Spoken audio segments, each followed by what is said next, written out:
to Relationship Helpers. This is your host, Vincent Ketchy, and I'm with my wife, Laura. Hi, folks.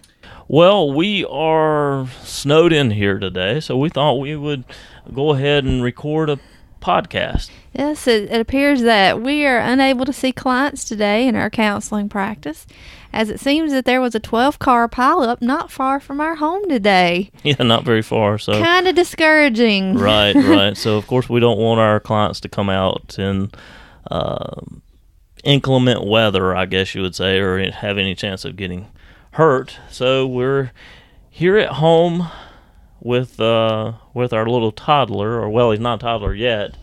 As Laura likes to say, I ask, so what you been doing with Jesse today? And what does Laura respond with?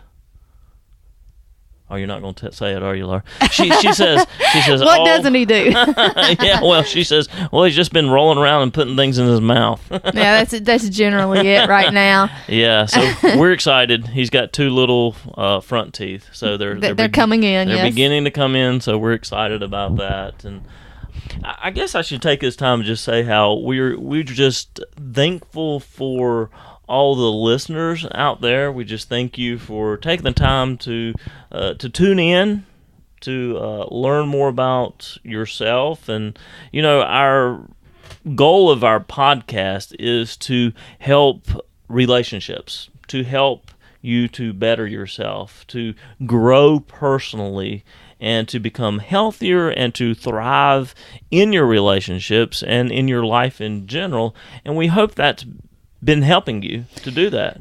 Yes, we do hope, and we also welcome your questions and maybe your suggestions even as to topics that we discuss in the future. And so we welcome those, and feel free to comment on our website www.relationshiphelpers.net. On today's episode, down at the bottom, you'll find a comment box there that you can comment. Yeah, let us know what you think. Let us know what you would like for us to address. If there are certain things that you'd like for us to talk about, please let us know. If it's about marriage, if it's about parenting, if it's about depression, anxiety, or whatever may be going on.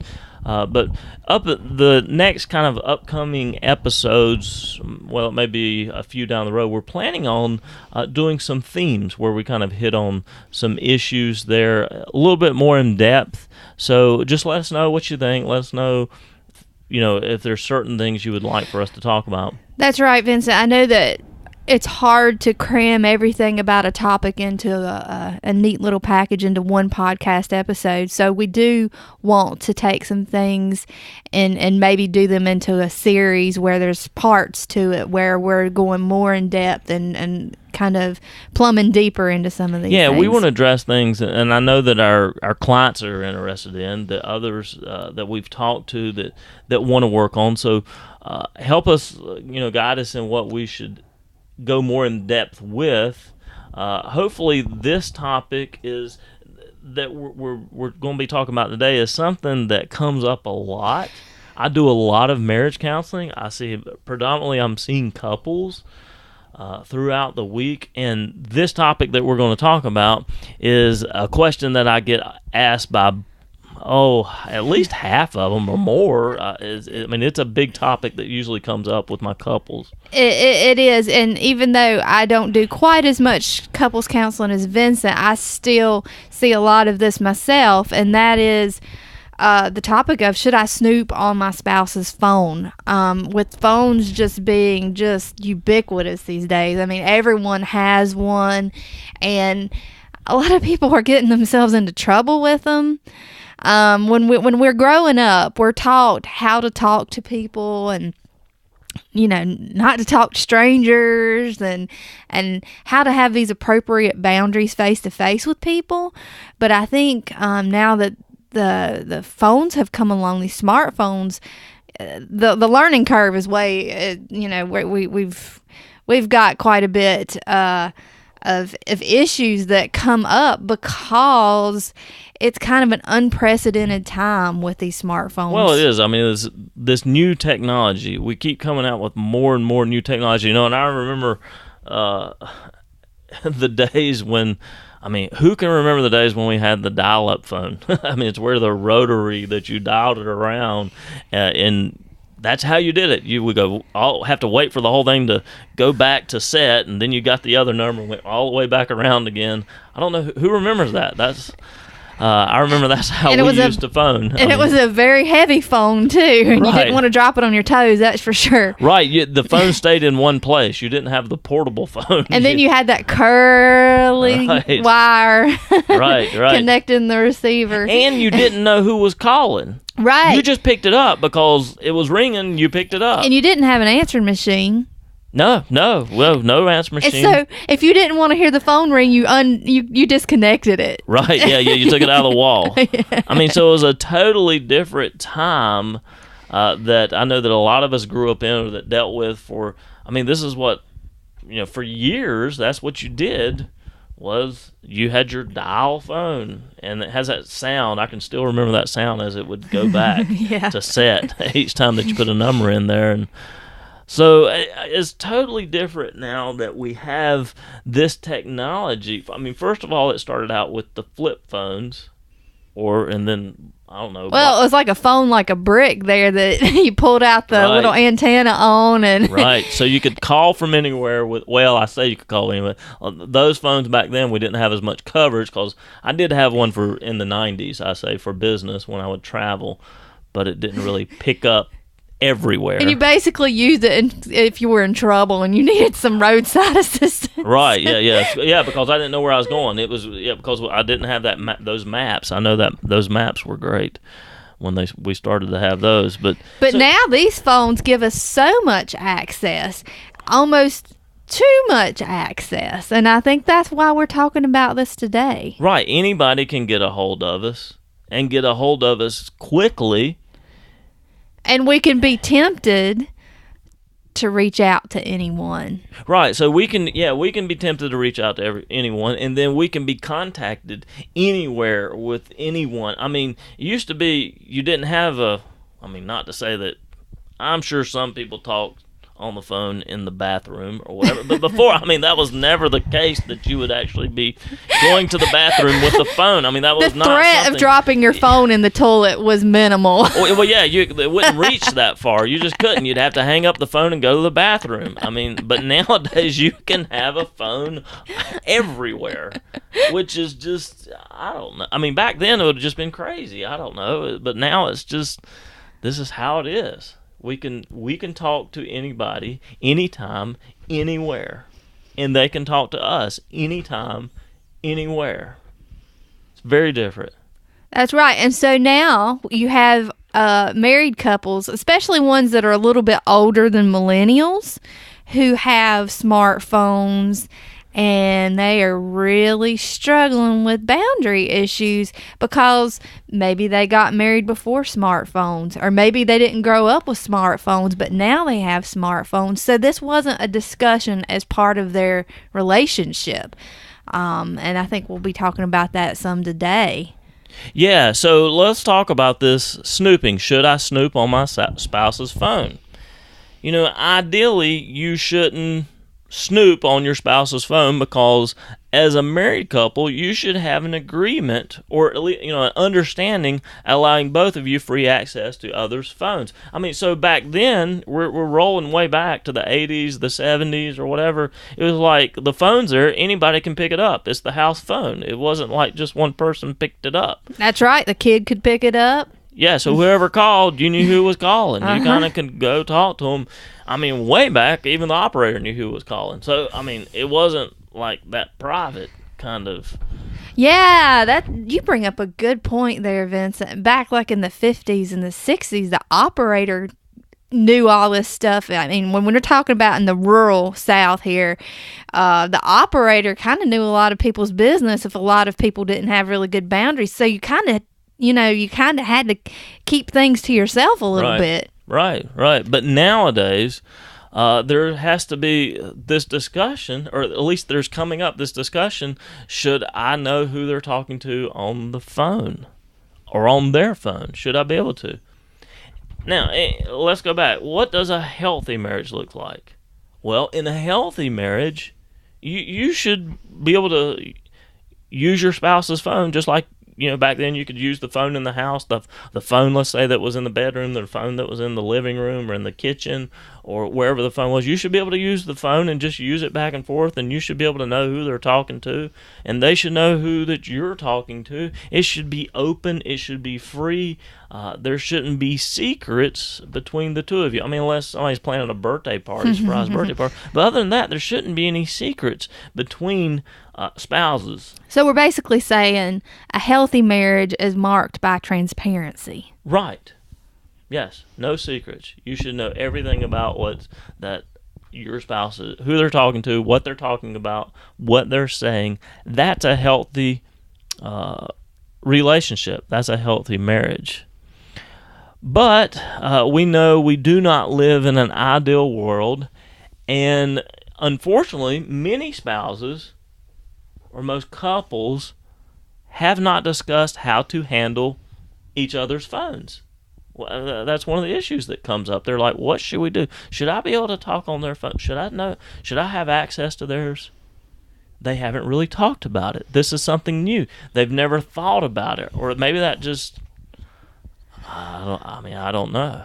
I don't know about you, Vincent, but for me, this is really sad because when I think about being a married person, I think about absolute transparency and no secrets, and that I don't really have some right to some sort of privacy because I kind of see you as an extension of me, and right. that if I feel like I've got something to hide from you, then that is detrimental to our relationship. Right. As a married couple, we're fully vulnerable to each other. And that's to the, I don't know how you say it, the extreme or the apex when we are having sex. We're fully open, we're fully disclosed to each other about our emotions, who we are physically. We're completely open to each other. We have no secrets. We're completely vulnerable to each other. We should be. And so we should be in the area with our phones as we are in the bedroom, as we should be with our finances, as we should be in all areas. Right. So when we're in a couples counseling situation and one client feels that they should have this right to keep their phone to themselves, and that if their spouse looks at their phone or snoops on their phone, that they've created some invasion of privacy, that's a huge red flag to me, that there are some deep-rooted issues that one of the spouses holds, the one that is the one that is in such shock and disbelief that their phone is being snooped on or whatever. Right. So the big question is, what secrets are they trying to hide? Anybody would be like, why don't you want me to look? What are you trying to hide? Well, the obvious secret, I think, that most people would think would be an affair. Right. But I do think there's others, such as addictions. There can be. Well, let's roll back. So I'm thinking, why would a person kind of, let's say, and I'm putting quotation marks, my fingers, want to be snooping in the first place? What would even cause a spouse to begin snooping? I mean, okay, they could be just extremely paranoid, which that could happen, but many times there are these red flags in that relationship. There are things happening in the relationship that they're picking up on that they know is unhealthy, and they're trying to figure out what's going on. That's right. And a lot of times for us women, one of the first things that come to our minds are, well, he's being emotionally distant. Okay. And so I don't know how he's feeling or how he's thinking, so I need to look into what he's doing. So that needs to be addressed by the husband. Exactly. Is being more open with their emotions, what's going on, and that will make the wife feel more comfortable, feel closer. It'll bridge the chasm there. Right, where they don't feel like they need to snoop. Right. Or that they have to go around them to figure out what you're feeling. And I keep harping on this, but as a marriage counselor, we kind of have to teach people how to learn how to use their feeling words. Right, and to open up. Sometimes they don't realize they're not opening up, Or that was how it was with their parents. They just talked that way. They didn't realize that they needed to open up. That's right. It's almost like this fair weather language. It's like everything's good, everything's fine. Well, or which means nothing. Yeah. Or they saw that opening up as a weakness, or that's how it was modeled, portrayed, or taught to them as kids. Right. So they think they're being a bunch of John Wayne movies. I mean, well, that's kind of John Wayne's persona is not opening up emotionally, but okay. So they're being strong by being stoic. Right. Mm-hmm. Seemingly. Okay. Seemingly. And they see that as maybe manhood, which that is not healthy manhood. Some other red flags could be, being away from each other for an extended periods of time, or not unexplained absences or something like that happen. Independent behavior. Yeah, independent behaviors. So if that's happening, that needs to be taken care of. Less independent behavior. Explaining where you're at, or going to things together. Like if you're going to a party, being with each other together at the party, or at least touching base more often. We're not discouraging a girl's night or a guy's night, but if you both are not aware that that's going on that night or whatever, then you're holding secrets. Right. Another red flag that may cause them to snoop could be having, I don't know, maybe at work or something like that, too close of a friend of the opposite sex. Or at church. Well, yeah, or at church. Yeah, church is a big one where that starts happening. So is having appropriate boundaries with people of the opposite sex, making sure that it doesn't cross that line, and making sure that your spouse approves of that other person. That's a big red flag. If that one's taken care of, then maybe that spouse won't feel a need for snooping. Well, let's talk about some of the pros and cons of snooping. Yeah, it's kind of funny we call it pros and cons, because the truth of the matter is snoop has a negative connotation. And the pros of snooping, obviously if you find out that your spouse is having an affair on you, that's not necessarily a good thing when we say pro, but...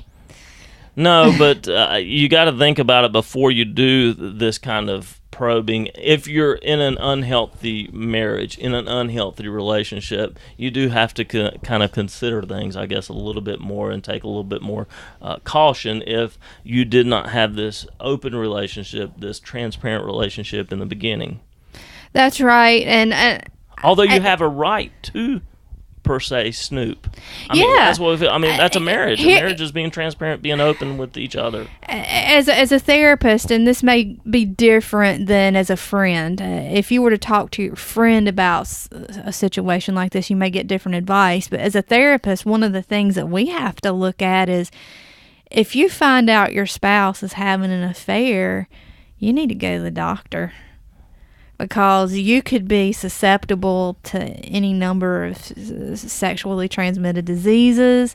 So in order to be responsible about all of this... Right, it risks your health. It does. Yeah, put your health at risk. It does. So if you're suspecting an affair, you're having to take care of yourself physically. Yeah. So it's a preventative. Mm-hmm. For yourself physically. So that's one thing to consider. That's one thing to consider. One reason for you to check. Some others that we kind of thought of course, is you may learn your spouse is looking at pornography. That's right. You may find that there's a pattern of searching on that smartphone that indicates that there could be like a repetitive search for certain material, which would indicate a possible sexual addiction, right? Pornography, or other addictions. It could find, I guess, video game addictions or gambling addictions on there where they're continually, or a shopping addiction where they're continually buying something to feed their emotions. I think you bring up a good point there with a shopping addiction, because so often we think of spouses snooping on phones to see if they're having an affair, when there could be situations where what the other spouse is doing could be just about as bad. It could be. You can land your family in a lot of debt and trouble by participating in these secretive buying behaviors, for instance. Well, the buying behaviors, and when we say affairs, we're not necessarily just talking about sexual affairs, but just emotional affairs, which could happen with the video gaming. It could be the chatting while they're playing this video game, or they could end up developing that kind of relationship. Yes, with someone, which can be just as destructive and can be dangerous. So that's a pro of finding that out, that you're keeping them accountable, that you're addressing this so that you can make your relationship, make your marriage healthier. Some others is you may find that your spouse is lying about how they're spending their time, as we said, and their money and other things as well. So you could end up finding out a lot more important information about them. That's right. It could be that your spouse is being emotionally distant from you, but connecting with someone or something else on a deeper level. And that if you're a married person and your spouse is not connecting the most deeply with you, there's an issue that needs to be addressed. Right. It could be work.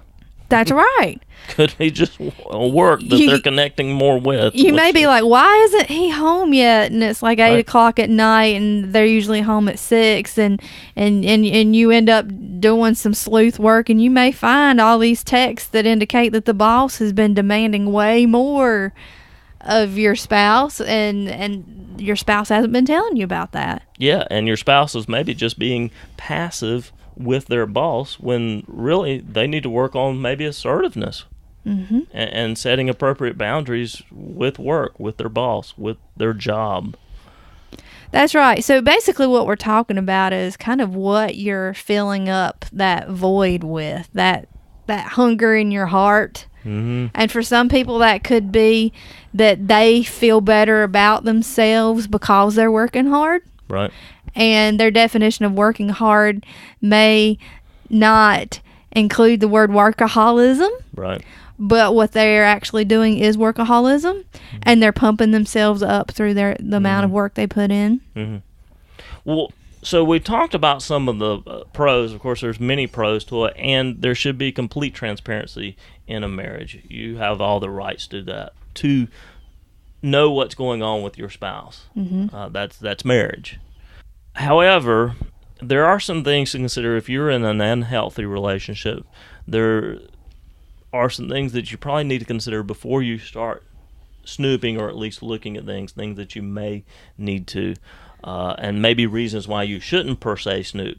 Let's say if you were very, struggling with some paranoia or control of your spouse. Anxiety. Maybe just a lot of anxiety that's kind of coming there. It may be unhealthy for you to do that snooping. Because it could be like just falling down the rabbit hole. Right. I mean, let's chasing your own delusions. Yes. When let's say there are no red flags. You know where they're at. You know where they're not spending independent time away. You know that they're with their friend. You know they're at church. You know they're at work. You know that's where they've been. They are opening up about their emotions. They are, so there's none of these red flags. So, Vincent, what you're talking about sounds an awful lot like codependency. Yes, it is. That is definitely one of the identifying characteristics of That's codependency. right. There you I guess go. Is a word to way to say it. Something that kind of identifies it. Yes, is this controlling, which can be part of snooping on somebody's phone. And if we took this a step farther and start looking at the individual that is behaving very possessively, I'm talking about the spouse that is emotionally and probably physically abusive. Let's address that, because I think we need to spend some time on the caveats with snooping in regards to an abusive relationship. I guess what I'm saying is this, Vincent. If you are in a physical, if a person, man or woman, is in a physically abusive relationship with their spouse, they have to be extra cautious about the actions they take because of the potential ramifications. For instance, let's say a woman is suspecting that her physically abusive husband is having an affair, and she just grabs his phone and he's in the next room and she knows that he could walk in any minute. that kind of behavior can lead her, or that action could put her in a lot of danger, as opposed to the woman that is in a relationship with a man who's physically abusive, who suspects he is having an affair, and she makes a plan to figure out if he is indeed having this, Right, so it's really, don't do this without, you need to be more planned in when you do this. Maybe even having someone else there, doing it at a time when you know that it's going to be appropriate. Well, and ideally, and getting a lot of support before you do that. Yeah, and ideally, if you're in a physically abusive relationship, ideally you would remove yourself from that relationship and wouldn't force yourself to look for things like this, because you would have removed yourself because this person's been abusive. Right. So there would be a lot of boundaries, a lot of precautions that you would need to take. Right. And I know my listeners right now might be kind of struggling with this. They'd be like, why are you staying in a physically abusive relationship and snooping on your husband? Isn't that enough that they're physically abusive? Is that not enough to leave the relationship? But as therapists, you and I see this. We see people in relationships, and it's not enough in their minds, and we see them in the worst of crisis, and so we're having to help them make plans to get out safely. I would urge anybody that's listening to this podcast episode to have some support from others to remove themselves from these relationships, and not to put yourself in the danger of snooping when you can be caught like that. Right. So they need support, whether it's a counselor, other friends, pastor, some healthy people. They need some healthy support. Mm-hmm. Well, I hope that this was beneficial to you. I hope that this kind of hopefully cleared up some things about snooping on your spouse's phone, or at least maybe firmed up some things, maybe that were some thoughts maybe that were already in your mind. Let us know what you think. Put some comments. Let us know what you would like for us to talk about. So thank you for listening, and we will see you, I think next week we're going to have more talk about marriage. I'm going to be interviewing Dr. Corey Allen, and he is the co-host of Sexy Marriage Radio. So I believe y'all all will enjoy that interview. So until next time, this is your host, Vincent Ketchy, and Laura Ketchy. Note that accuracy and authority in regards to the subject matter covered today is not a replacement for professional care. Neither the host, the clinicians, or the guests are rendering clinical or other professional advice. Seek professional help if you need it.